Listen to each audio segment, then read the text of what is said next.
Magandang araw sa inyong lahat mga bro. Panibagong video na naman ang ibabahagi natin ngayong araw. Sa video na ito ngayon mga bro ay lagay tayo ng hazard sa ating motor. Sa paglagay ng hazard ng ating mga motor ay may iba't ibang paraan.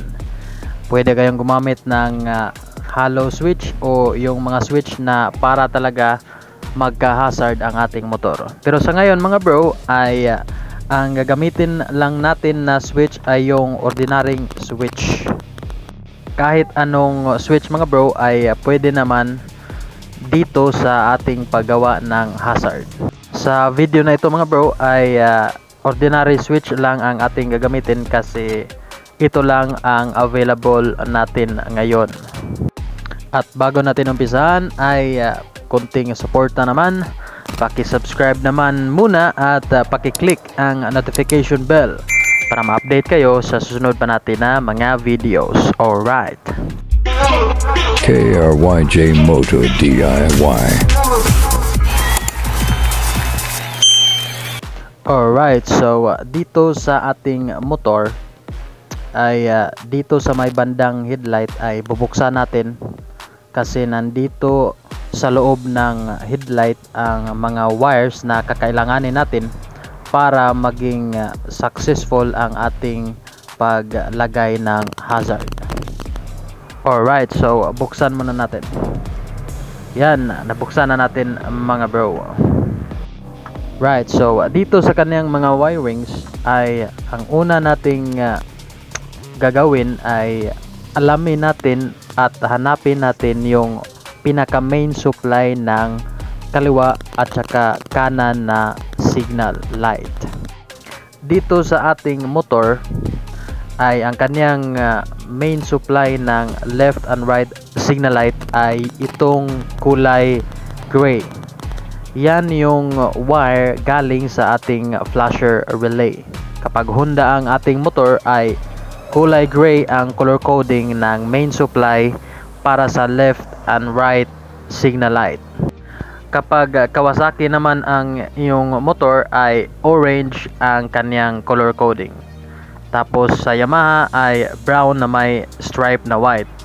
Sa Suzuki naman ay light blue ang kanyang main supply galing flasher relay papunta sa left and right signal light. Pagkatapos nating mahanap na ang main supply ng left and right signal light ay ang susunod naman natin na hahanapin ay ang linya patungo sa right at left na signal light. Dito sa ating motor, ang kanyang color coding papuntang right signal light ay itong light blue na wire. Ito ang color coding kapag Honda ang ating motor. Pagkatapos ay yung sa left signal light naman na wire ay kapag Honda ang ating motor ay orange ang kanyang color coding. Yan ang mga dapat nating alamin sa paglagay natin ng hazard light ng ating motor. At kapag Kawasaki naman ang iyong motor ay ang color coding ng right at left signal light ay gray wire at saka green wire.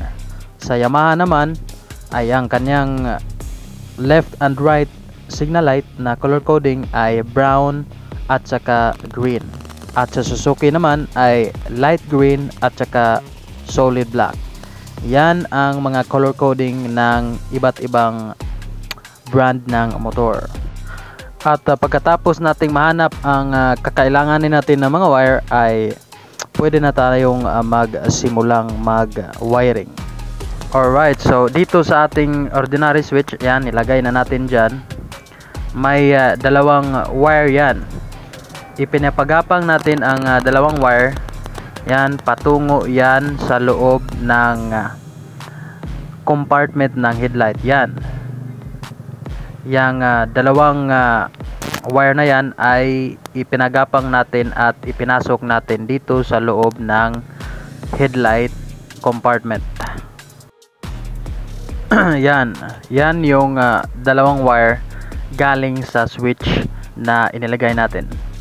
Tapos itong isang wire ng ating switch ay itong kulay blue, yang nilagyan ko ng kulay blue, yan yung isang wire na galing sa ating switch, ay itatap natin yan doon sa main supply ng left and right signal light, yung kulay gray.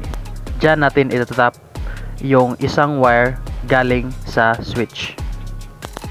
Alright, so yan mga bro, ang isang wire na galing sa switch ay itinap natin doon sa gray wire ng ating motor, dyan sa main supply ng left and right signal light.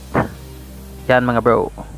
Pagkatapos nyan ay itong isang wire naman ng galing sa switch ay dudugtungan natin yan ng dalawang wire na may diode.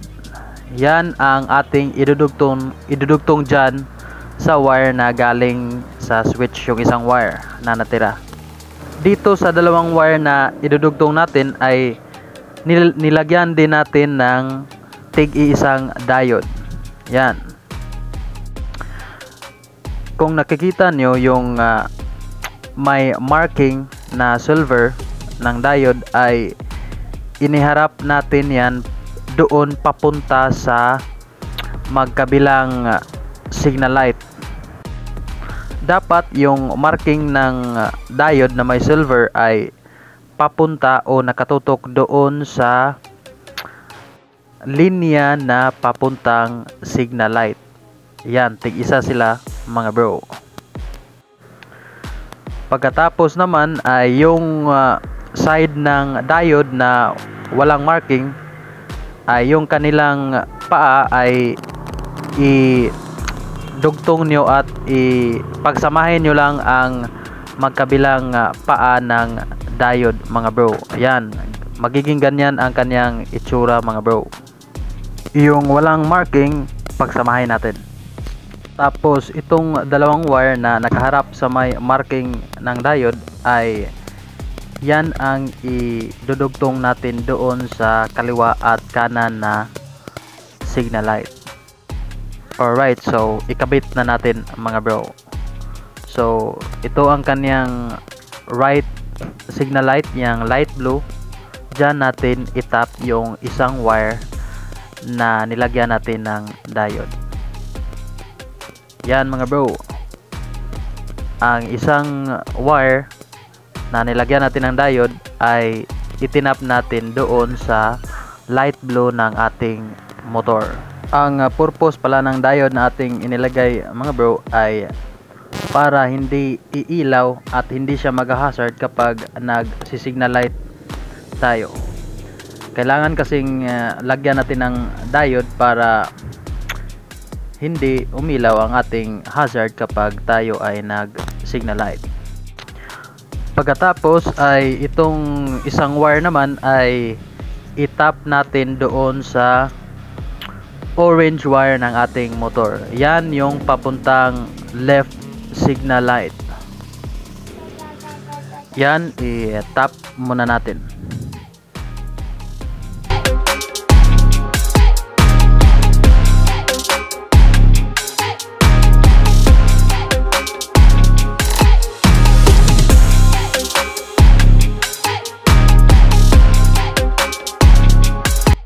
Pagkatapos nating may kabit yung dalawang wire ay ikakabit naman natin itong pinagsama nating diode na walang marking yung magkabilang paa, ay idugtong na natin dito sa isang wire na natira galing sa switch. So yan mga bro, nasilyado na natin, ganyan na ang kanyang plastada mga bro. Pagkatapos nating masilyado ay pwede na nating isauli yung cover ng ating headlight.